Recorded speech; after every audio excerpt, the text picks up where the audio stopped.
Hello, my name's Micháel Kerrigan. I'm actually sitting in my backyard in the bog side at the moment. You wouldn't think it. You think you're probably in the Mediterranean, but we're not.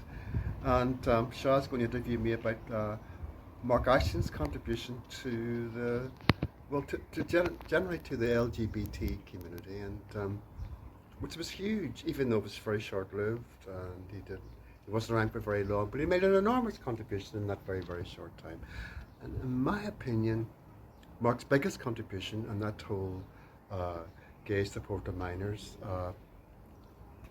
thing, what I feel about that whole thing was that these people, gay rights were always in the back burner, especially around the trade unions and the Labour Party. You know, we were in the back burner, boiling away there, but nothing was happening. And then after that, massive contribution, even though it was a very small number of people got involved in it. Just after that, it made such a big impact on the Labour Party and the trade unions. It suddenly, from the back burner to the front burner, and all of a sudden, you know, gay rights, LGBT rights, whatever, became big, important.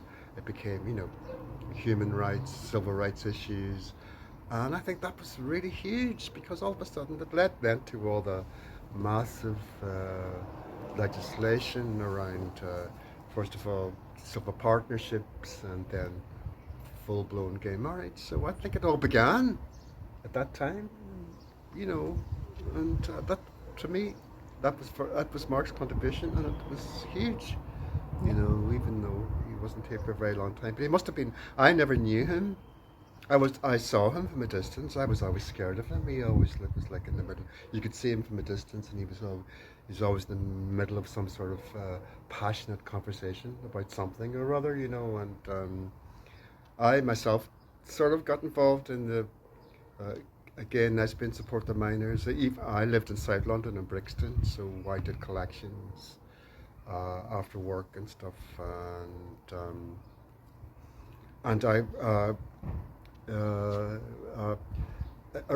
was all organised around Brady's pub in Brixton, and we did the collections around the tube station. And after work, I'd go to Brixton Tube and collect and all the rest of it. And then one day, one of the organisers said, "Look, there's two Welsh miners coming up. Could you put them up in your house?" You know, I said, "Sure." Of course, I didn't tell my partner at the time, but I didn't care because we both hated Thatcher. We wanted to do something. We wanted to make a difference. It was a terrible time politically.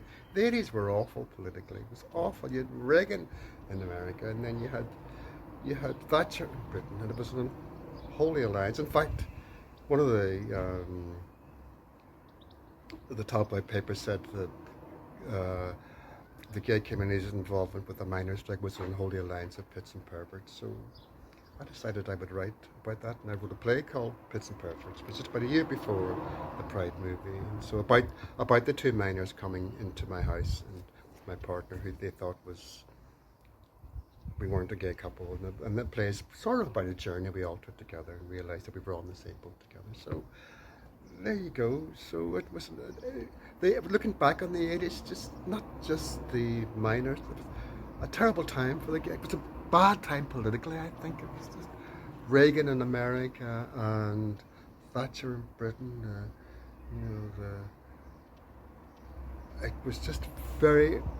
You just had this very sense of of a massive pressure sitting on top of you. You know, it wasn't very good. And also in the middle of all this, you know, was the AIDS crisis. You know, we have to say there was huge, big thing going on, and they take no heed of it. They take no notice of it. I don't think Reagan ever mentioned the word acquired immune deficiency syndrome. We never, you know. So it was very tough. People were dying all around us. Friends were dying, and you know, talk about the pandemic today. You know, at least today, which is awful and it's terrible. All the people lost their lives. There's support networks and there's maybe vaccines happening now, but in those days it wasn't. There wasn't a cure. There was no vaccine. There was no whatever. And people were just, a lot of friends of mine were just dropping like flies in America and here, and it was tough. It was hard going, you know. So I think the reason why in the end we had all the AIDS, HIV facilities was middle class bullshit gay men knocking and banging at the doors of the powers that be in Parliament, demanding that our voices should be heard, demanding there should be more research, demanding there should be some sort of more medication, demanding that more research, etc. But that's how all these facilities and all these services came about. So it was an interesting time. I lived in London. I was living in Brixton during all this time, and it was an interesting time.